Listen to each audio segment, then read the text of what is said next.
Bismillahirrahmanirrahim. Assalamualaikum warahmatullahi wabarakatuh. Salam sehat sobat RSCM. Jumpa kembali dengan podcast Cipto Mangunkusumo bekerja sama dengan Kencana RSCM dalam acara anniversary RSCM ke-104 atau HUT RSCM ke-104. Tentu bersama saya Dr. Ria Trimartani, spesialis THT bedah kepala leher, subspesialis facial plasty rekonstruksi sebagai Kepala Instalasi Pelayanan Eksekutif Terpadu Kencana.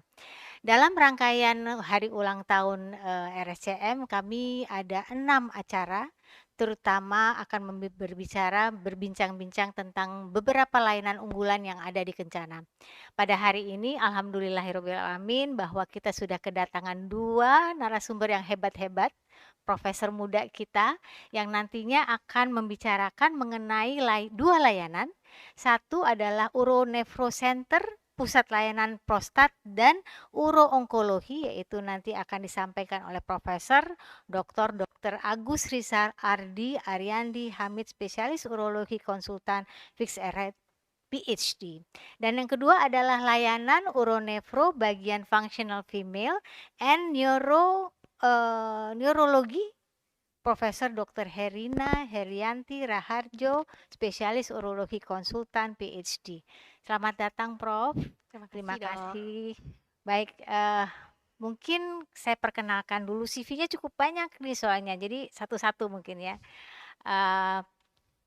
Pertama-tama Profesor Dr. Agus Rizal, beliau ini lulusan FKUI tahun 2001, kemudian lulus urologi 2008, kemudian lulusan dari luar nih S3-nya atau PhD-nya dari Radboud University Nijmegen Medical Center Nijmegen, Nederland tahun 2016, dan besok nih Prof ya pengukuhannya 2023. Selamat. Dan tentunya banyak sekali penghargaan-penghargaan dan buku publikasi dan juga hak kekayaan intelektualnya sejubrek-jubrek. Dan narasumber kami yang kedua adalah Profesor Dr. Herina Erianti Raharjo, spesialis urologi konsultan PhD. Selamat datang Prof. Beliau lulus FKUI 2000, beda setahun ya Prof ya? Yes, setahun. 2000, kemudian lulus dari urologi 2006 dan lulus dari Hannover Medical School untuk PhD-nya di tahun 2009. Ini juga beliau publikasinya banyak, aktif di beberapa jabatan struktural dan organisasi profesi. Mungkin kita mulai saja dengan layanan yang pertama ya Prof ya, mengenai prostat dan onkologi. Kira-kira nih kita tahu bahwa keluhan prostat yang paling sering itu kan gangguan miksi ya, atau gangguan berkemih. Kalau kita bilang, aduh saya sulit banget dikencing, oh pasti prostatnya besar nih gitu kan ya. Dan tentu belum pasien ya, penderita gangguan berkemih ini akan mencoba mencari informasi dulu sebelum kita mau berobat, tentu mencari informasi. Nah, bagaimana Prof ini supaya teman-teman pemirsa ini mengetahui kemana sih saya perlu informasi gangguan berkemih ini? Silakan Prof. Jadi yang pertama tentu kita mesti ketahui bahwa prostat ini atau kelainan yang disebabkan oleh prostat hanya pada laki-laki. Karena prostat ini memang secara anatomi memang adanya di laki-laki dan dia letaknya di bawah kandung kencing di dalam, dan begitu dia membesar dia akan menyumbat. Yang sering terjadi memang kalau pada laki-laki di atas usia 50 tahun itu bisa sampai 50% penderita ini mengalami gangguan pembesaran prostat. Yang perlu kita perhatikan adalah pembesaran prostat ini disebabkan oleh pembesaran yang jinak atau yang ganas. Nah, ini yang perlu kita screening di awal atau kita deteksi di awal.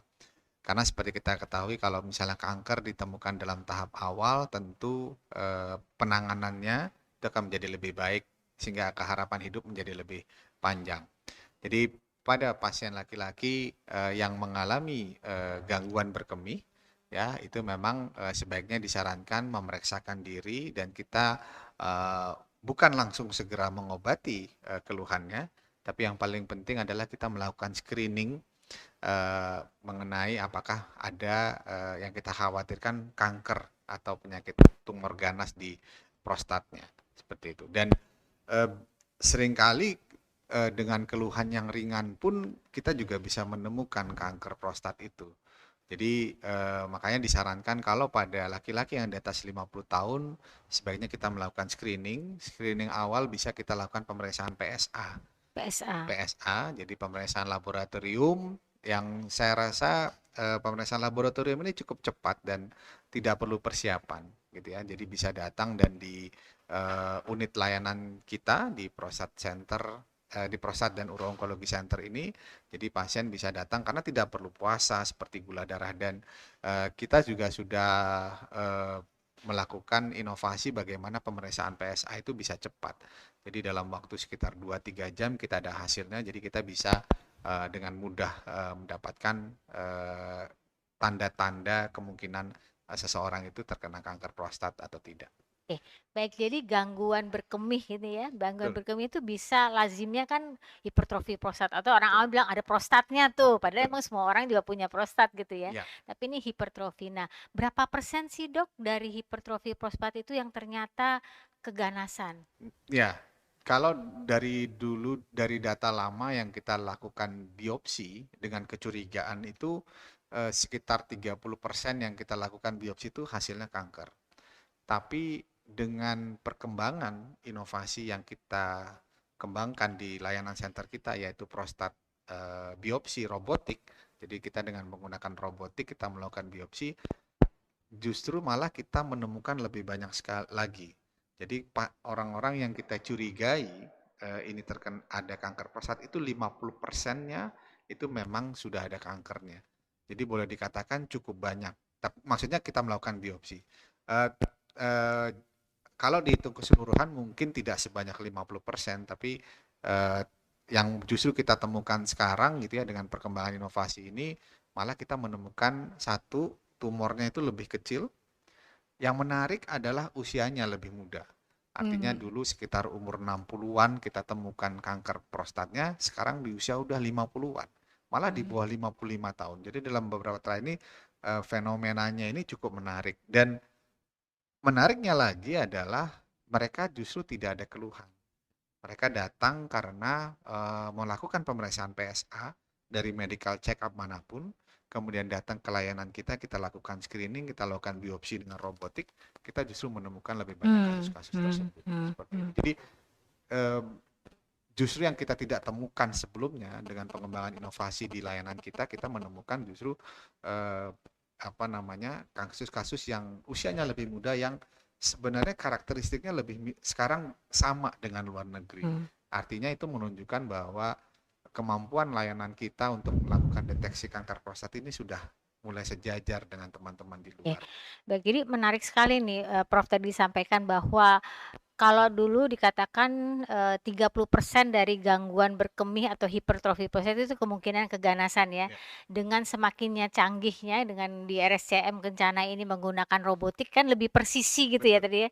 betul. Di biopsinya itu lebih presisi di daerah-daerah yang kita curigai ternyata itu 50%. Ya, Dan, satu hal lagi yang informasi yang perlu kita lebih, apa namanya, lebih sering atau lebih patuh untuk melakukan MCU dan pemeriksaan PSA itu adalah ternyata 50% ya, ternyata itu, kanker gitu ya? kalau PSA ya, jadi Ya, kalau PSA-nya di atas 4 dan kita curigai itu dengan 50%. menggunakan dengan biopsi Oke, robotik kita bisa menemukan sampai ya. 50% Dan pasien. dengan robotik ini lesi kecil sudah bisa Betul. terdeteksi. Bisa dibayangkan ukurannya kurang dari setengah senti. Oh, jadi cuma Jadi 5 mili ya? 5 mili dan lebih kecil dari itu, dari data yang kita dapatkan, itu kita bisa deteksi dengan alat biopsi robotik tersebut. Antibiotik-probiotik yang ada di kita ya, Ya, dan tentu semakin dini, semakin kecil kita temukan, pengobatannya akan, lebih mudah ya gitu dan lebih angka survival ya, rate-nya lebih betul. baik Angka harapan begitu. hidup setelah itunya akan jauh lebih tinggi Oke, kita oke, lakukan.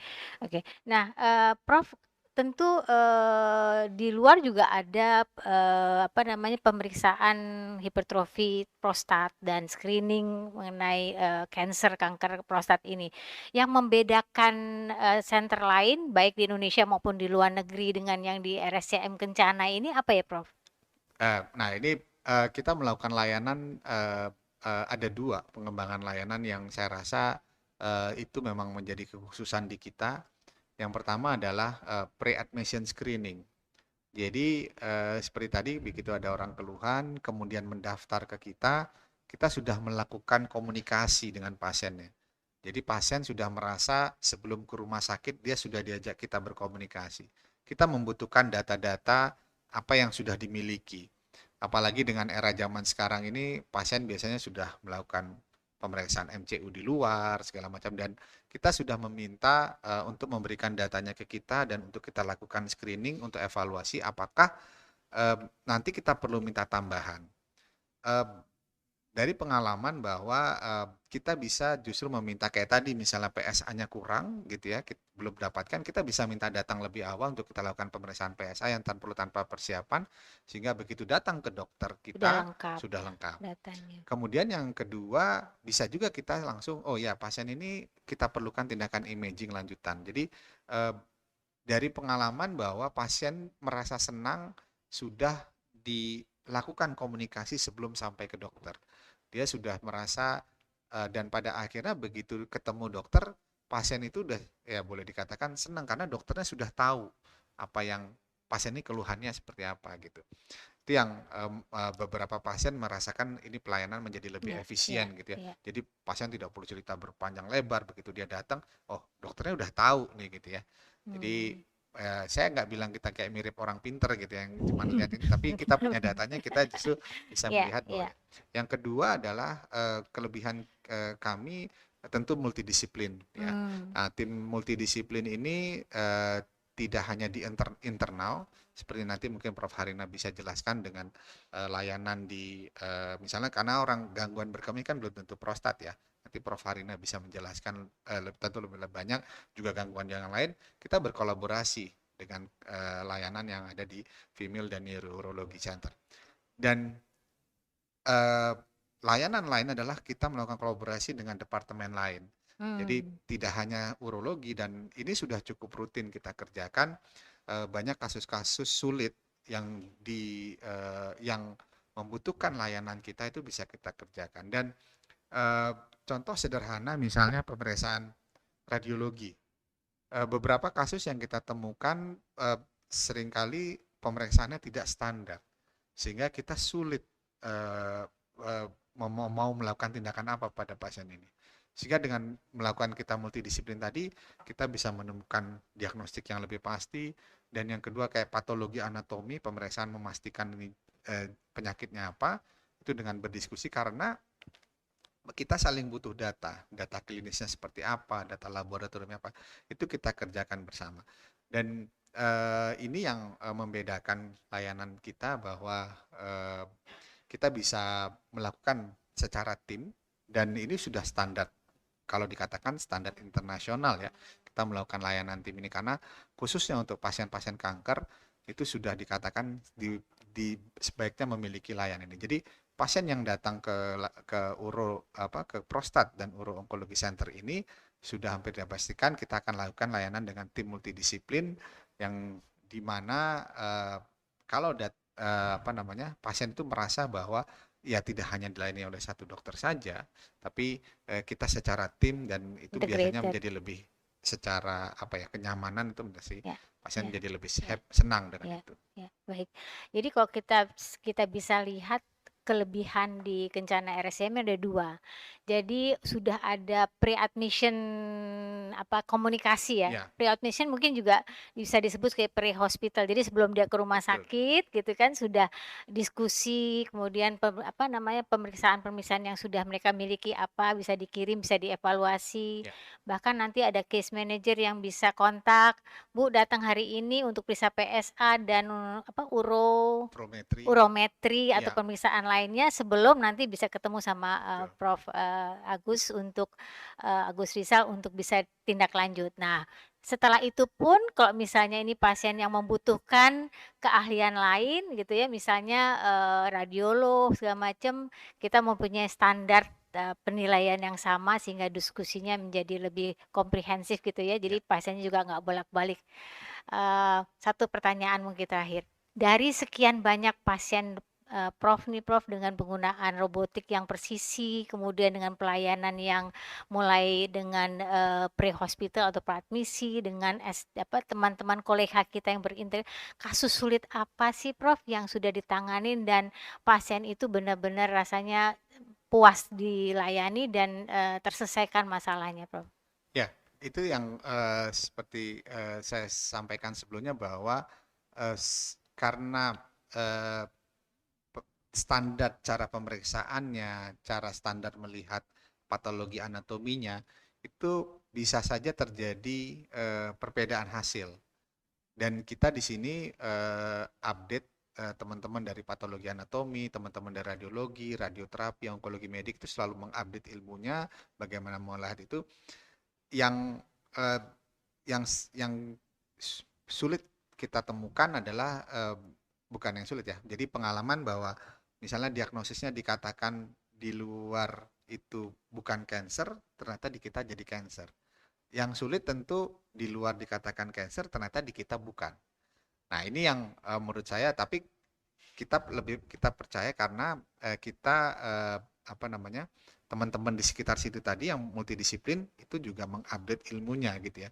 Jadi kita makanya eh, diskusi tim multidisiplin ini menentukan diagnosis itu menentukan diagnosis A, menentukan diagnosis B itu yang membutuhkan diskusi yang panjang. Jadi itu yang membuat kita berbeda dengan yang lainnya Hmm. karena seperti ketahui kadang-kadang oke, dokter patologi itu bisa bilang apa diagnosis A tidak bertemu secara langsung. Kalau di sini kita tidak. Jadi Ya, begitu ya.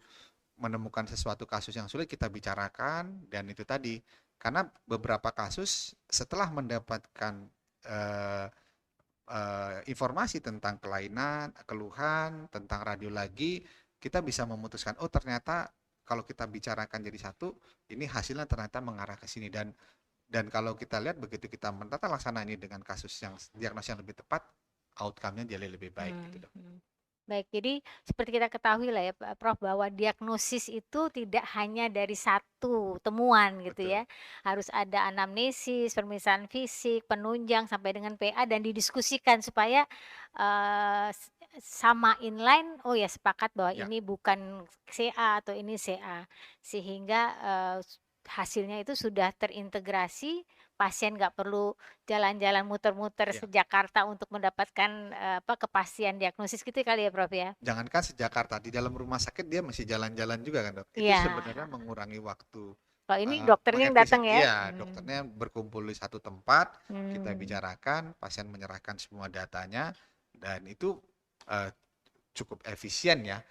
Jadi nggak perlu di luar Jakarta, tapi di dalam rumah sakit pun kalau kita tidak melakukan tim multidisiplin, itu tadi dia suruh ke dokter ini, ke dokter ini, ke dokter ini baru. Nah itu yang seringkali membuat apa namanya ya pelayanan menjadi lebih tidak iya, efisien ya. iya, iya, Gitu. baik, baik. Sebentar, Prof, kita beralih dulu nih, Ya, jangan kemana-mana dulu, Prof. Baik, kita sekarang beralih ke Prof Rina, ini luar biasa banget usianya, baru jangan sebut usia deh, lulus lulus dokter spesialisnya aja 6. 2006, jadi lebih muda sedikit ya? Oh lebih saya muda muda. Prof ini. Tapi beliau ini cuman 5% dari seluruh bedah urologi se-Indonesia. Perempuan. Jadi wanita, jadi cuman ada 20 sekitar ya? Kira nggak sampai 20 Ya, mungkin sekitar ya? 20 mungkin sekitar 30 sekarang, Dok, 30 sekian ya. 30 Jadi dokter 5% ya. spesialis urologi wanita, wah langka sekali dan 2 ya ada di RSCM ya? Ya, Atau ya 2 ada 2 di ada di RSCM. RSCM dan tentunya untuk, pasien-pasien yang, agak sungkan ketemu cowok gitu kan ya, Iya, ada pilihan ke Prof Rina. Baik, tadi Prof Rina, ada layanan yang khusus nih di Kencana yaitu layanan yang mengenai functional female dan neurourologi. iya. Apa sih ini Prof? Iya, jadi kalau kita melihat female gitu kesannya kayak perempuan aja gitu ya dok. Mhm. Padahal sebenarnya kalau kita berbicara mengenai functional dan neurourologi itu sebenarnya bisa laki-laki dan perempuan. Mmm. Mungkin saya sambung dari Prof. Rizal tadi contohnya, misalnya ada seseorang laki-laki nih ya yang kita pikir ada prostatnya. Kemudian dia datang dengan keluhan berkemih dok. Ternyata setelah dilakukan pemeriksaan di divisi kami, ternyata bukan bukan prostat penyebabnya susah berkemihnya. Jadi sebabnya Oh. adalah kontraksi dari kantong kencingnya memang yang kurang. Oh, oke oke Nah, di oke. layanan kami ini salah satunya kekuatannya di diagnostiknya selain tadi pemeriksaan uroflometri, kita juga punya pemeriksaan yang namanya urodinamik untuk Mmm. memastikan bahwa memang keluhan dari si pasien ini memang betul karena sumbatan karena prostat misalnya atau karena misalnya sebab lain seperti kelemahan kontraksi kantong kencing atau penyebab persarafan atau yang lainnya. Dan tentunya juga pada perempuan juga yang nggak punya prostat. Jadi kita agak bingung kan, loh kok perempuan nggak ada prostatnya tapi kencingnya suka susah Susah. juga, kadang-kadang suka ngeden juga. Yang paling sering memang suka beser atau mengompol, tapi nggak jarang perempuan juga mengalami kesulitan berkemih. Nah itu sudah kita bisa diagnosis sehingga kita bisa tentukan terapi yang tepat gitu loh. Oke. Jadi gangguan berkemih ini bukan karena obstruksi karena atau sumbatan karena apa, prostat saja, tapi Iya, bisa kontraksi otot ya, otot betul, yang betul dok. mendorong Iya, apa, air, urin itu keluar gitu iya ya? betul. Dan itu lebih ke arah syaraf mungkin ya Iya, atau jadi sebab-sebab seperti di luar saluran kemih justru seperti orang yang mmm, mengidap diabetes, gula darahnya tinggi, riwayat stroke, riwayat saraf kejepit, tulang belakang, atau pernah jatuh kena tulang belakangnya itu banyak sekali mengalami gangguan mmm, berkemih. Sehingga kita sering menyebutnya kan neurourologi ya, iya. jadi yang terkait dengan gangguan-gangguan saraf. Malah dari penelitian kami dok, dari hasil urodinamik yang selama ini dikerjakan di RSCM, malah hasilnya sebetulnya 60% itu adalah gangguan kontraksi sebetulnya, bukan masalah Oh. obstruksi ya dari mungkin sekitar udah datanya udah ribuan ya kalau kita menghitung di Kencana dan di RSCM Pusat. Jadi, kita bisa menentukan terapi apa yang tepat gitu. Kalau bukan obstruksi atau sumbatan tentunya bukan itu yang kita kerjakan, Fungsionalnya, ya ya. ya Dari fungsi kantong ya. kencingnya yang harus kita kembalikan gitu, Dan Dok. itu bervariasi penanganannya mulai dari, fisioterapi, Betul. obat-obatan mungkin sampai operasi ada mungkin Dok, Sampai sampai Prof? operasi. Jadi pertama yang paling sederhana kan tentunya terapi perilaku misalnya contohnya kasus beser gitu, banyak sekali Dok yang kebiasaannya mungkin minum kopi yang terlalu banyak gitu, terus kita ubah itu aja udah selesai. Kemudian ada juga, latihan otot kantong kencingnya, fisioterapi, obat-obatan, sampai operasi kalau misalnya belum berhasil. Mmm. Kalau demikian kan jadi, differential diagnosis atau opsinya Mhm. tuh banyak banget kan Banyak ya? banget Dok, kalau untuk lower urinary tract symptoms atau gangguan saluran kemih bagian bawah istilahnya ya, Mhm? termasuk susah kencing, termasuk beser, termasuk mengompol itu banyak sekali kemungkinannya. Nah, Mmm, salah satunya diagnostik yang di sini di uronefro ini bisa mencoba oke. memilah-milah. Jadi layanan yang tersedia apa aja ya, Prof? Karena tadi kan banyak sekali DD-nya nih kan sehingga apalagi kalau, aduh kalau udah tua mah emang ngompol biasa pakai Pampers aja deh gitu atau pakai diapers aja deh Iya, gitu kan, malah diapers itu udah apa namanya, diiklankan gitu kan iya, ya. iya. Sebenarnya ada penanganan nggak sih? Iya, jadi tadi Dok, penanganannya tentu, ada ya. Jadi dengan tadi perubahan paling sederhana aja selalu adalah terapi perilaku. Jadi Mmm. perubahan gaya hidup.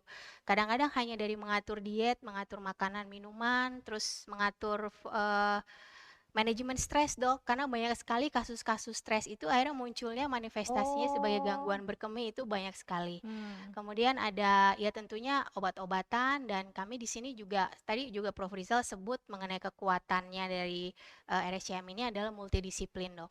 Nah gangguan berkemih ini sangat-sangat multidisiplin karena penanganannya tadi ya melibatkan fisioterapi, kadang-kadang melibatkan psikiatri juga, kita harus konsul juga dan melibatkan dokter-dokter yang terkait karena penyebabnya. Jadi Mmm. banyak sekali gangguan berkemih ini penyebabnya bukan dari saluran kencing, tapi penyebabnya dari penyakit-penyakit lainnya atau Mmm. komorbidtas seperti darah tinggi, tadi gula, penyakit jantung. Jadi kami juga Mmm. banyak berkaitan dengan geriatri ya, dengan divisi geriatri dari penyakit dalam, dari Mmm. neurologi Dok, tadi juga banyak. Nah, kalau misalnya nanti memang butuh obat, kemudian butuh dilakukan tindakan operasi, kita juga sering bekerja sama dengan bagian kebidanan Mmm. gitu, Dok. Jadi kalau kita lihat memang, diagnosisnya sulit ya? sulit kan. Jadi kita Iya, mencari semua, jadi mungkin ini harus kita edukasi juga informasi pada pasien. betul. Mungkin, ada beberapa list yang mesti kita, kunjungi lah dokter Iya, psikiatri, dokter rehab medik, dokter apalagi gitu, mungkin tergantung dokter kebidanannya dulu, iya, seperti itu kali ya. Jadi, bukan hanya langsung ketemu Prof. Rina terus selesai semua kan, iya, pasti betul. ada diferensial dan semua ada di RSCM Iya, Kencana gitu ya, Prof, ada ya. semua, Dok. Nah, untuk alat-alat sendiri di kita ada yang unggul nggak ya?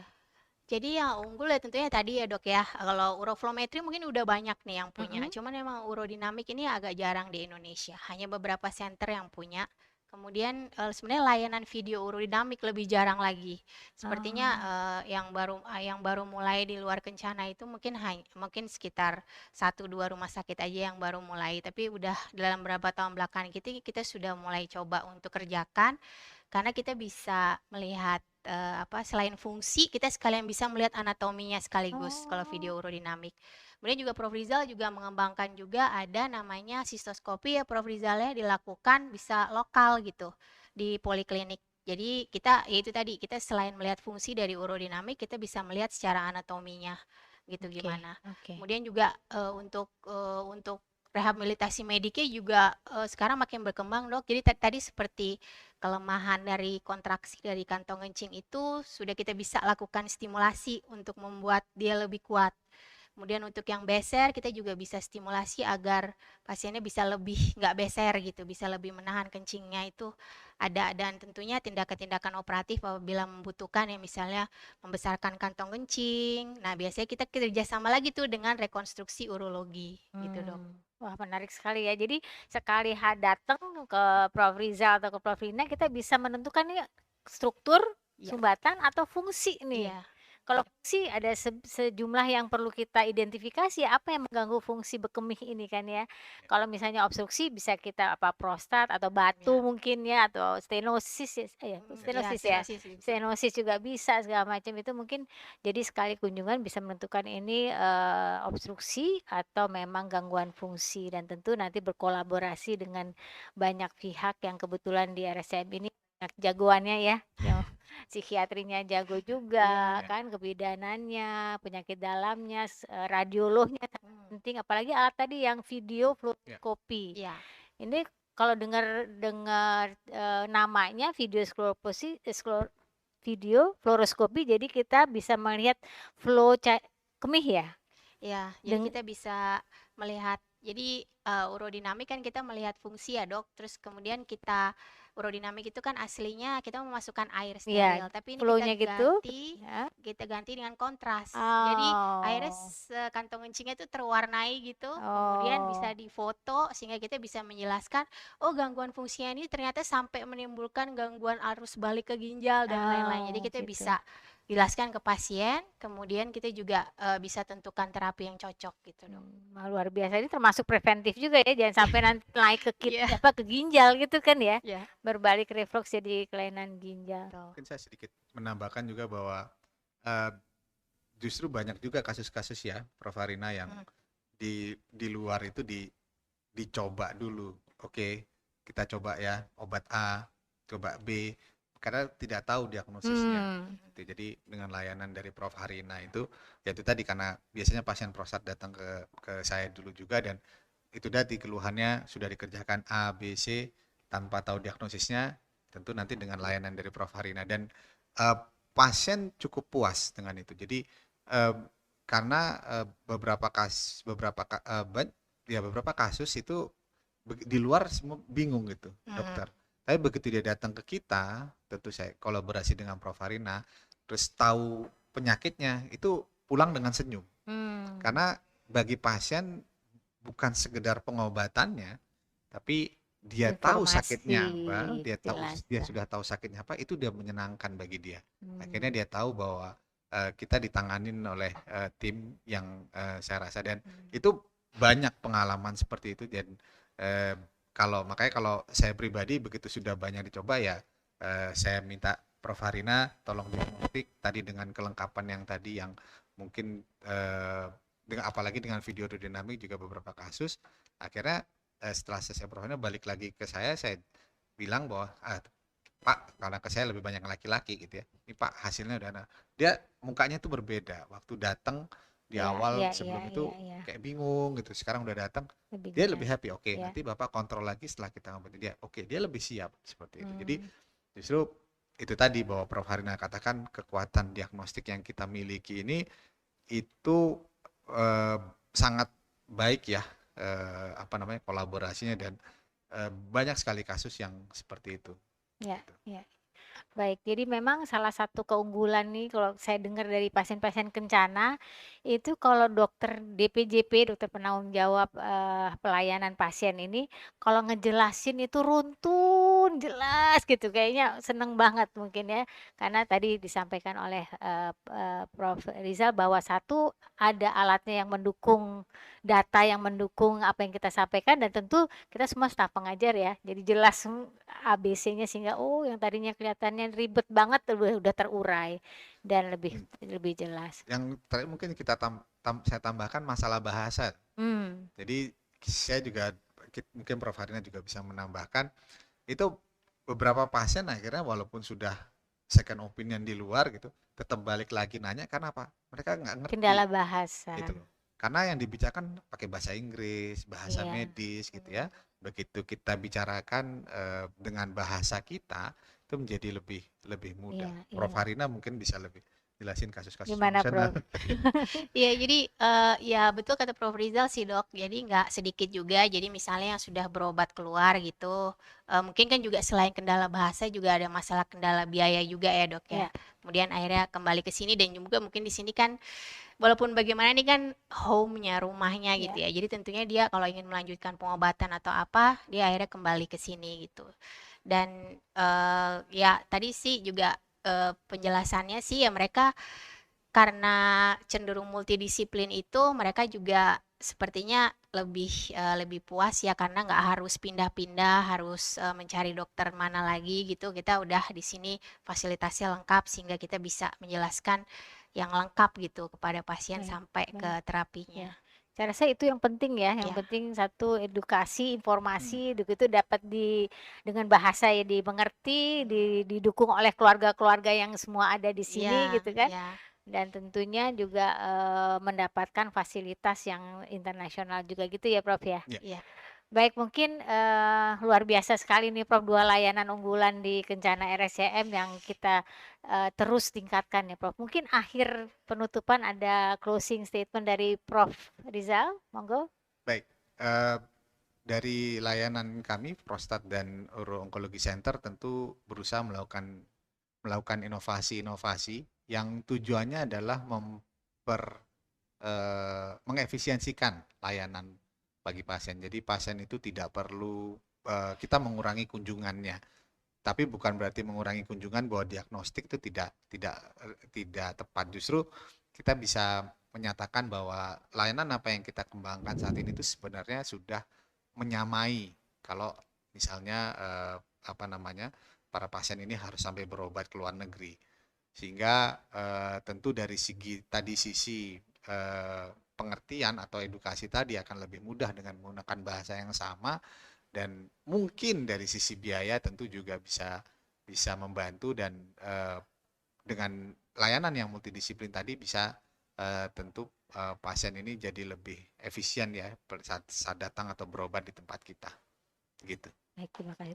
Prof. Nina, monggo. Iya, jadi untuk layanan functional female dan neurourologi ini mungkin pesannya satu tadi kami berusaha untuk melakukan layanan dengan diagnostik yang tepat ya dengan fasilitas yang ada. Kemudian juga terapinya kita usahakan untuk selalu multidisiplin karena memang gangguan berkemih itu setelah dilihat-lihat bukan hanya disebabkan karena saluran kemih saja. Kemudian yang kedua adalah gangguan-gangguan dari functional urologi ini seringkali sesuatu yang dianggap sepele, kemudian sesuatu yang dianggap biasa, sesuatu yang sudah saatnya terjadi karena aging gitu. Padahal sebenarnya ada sesuatu yang kita bisa lakukan. Terapinya kadang-kadang cukup simpel dengan merubah gaya hidup dan terapi perilaku, tapi sudah membaik gitu. Jadi kalau misalnya memang ada keluhan, kita sarankan untuk lakukan konsultasi dan semoga kita bisa melakukan diagnosis dan terapi yang tepat gitu dok. Baik, terima kasih. Terima kasih banyak Prof. Rizal, Prof. Rina, 2 profesor kita yang luar biasa sekali. Terima kasih atas kehadirannya dalam rangka menyambut ulang tahun ya, ulang tahun ke-104 RSCM dan juga Hari Kesehatan Nasional kita nih. Kita selalu mendukung semua pelayanan yang ada di Kencana. Baik, terima kasih pada seluruh hadirin pemerhati. Semoga diskusi dan informasi yang tadi kita sudah diskusikan panjang lebar dapat bermanfaat. Bila ada informasi yang ingin lebih digali, silahkan datang ke Kencana RSCM. Bila ada kerabat yang mempunyai keluhan-keluhan yang tadi sudah disampaikan, sejumlah pemeriksaan terintegrasi dengan dokter-dokter spesialis yang ada di RSCM Kencana ini juga akan siap melayani dan memberikan yang terbaik. Wassalamualaikum warahmatullahi wabarakatuh. Salam sehat RSCM.